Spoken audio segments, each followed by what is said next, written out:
গত ১১ই জানুয়ারি বিকেল ৪টায় রূপবাণী ভবন ওয়ারীতে পিঠা উৎসব ও মিলন মেলা অনুষ্ঠানের আয়োজন করা হয়। জার্নালিস্ট অ্যান্ড রাইটার্স সোসাইটি উদ্যোগে এই অনুষ্ঠানটি উদযাপন করা হয়।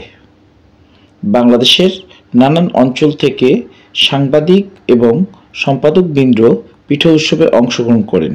উক্ত পিঠা উৎসবে সাংবাদিক এবং সম্পাদকবৃন্দ তাদের মূল্যবান বক্তব্য দেন। রূপবাণী পত্রিকার সম্পাদক ফারুক স্যারের উপস্থিতিতে উক্ত অনুষ্ঠানটি আরও প্রাণবন্ত হয়ে ওঠে। সাংবাদিকরা এই ব্যতিক্রমধর্মী পিঠা উৎসবের জন্য রূপবাণী পত্রিকার সম্পাদককে ধন্যবাদ জানান। সাংবাদিকরা বলেন, শীতের মাঝামাঝিতে এরকম উৎসব সাংবাদিকদের মধ্যে একত্রিত করবে এবং তাদের ঐক্যমত প্রতিষ্ঠা হতে সহায়তা করবে। বিস্তারিত আমাদের প্রতিনিধিদের পাঠানো তথ্যচিত্রে।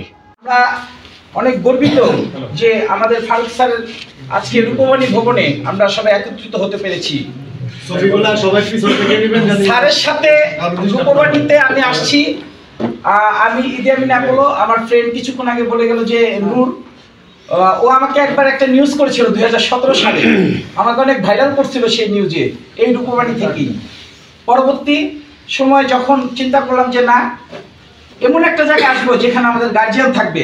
আমি একটা জাতীয় দৈনিকে ছিলাম, নামটা না বলি, গুম হয়েছি, রাজপথে মাইর খেয়েছি, মেডিকেলে ছিলাম, কিন্তু আমার সম্পাদকের কোনো সহযোগিতা পাই নাই।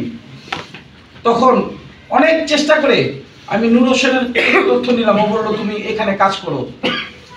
আমি আজকে স্যারের কাছে এসেছি যে আমরা গার্জিয়ান শূন্য, আমরা একজন ভালো একটা গার্জিয়ান পেয়েছি, এটাই আমার প্রত্যাশা এবং আমাদের বাক স্বাধীনতা স্যারের এই গণমাধ্যম দিয়ে থাকবে, এটাই আমার প্রত্যাশা। তো সবাইকে আবারও ধন্যবাদ জানাই, আমরা সবাই এখানে একত্রিত হতে পেরেছি এবং আমার স্যারের সাথে থাকার জন্য। আসসালামু আলাইকুম।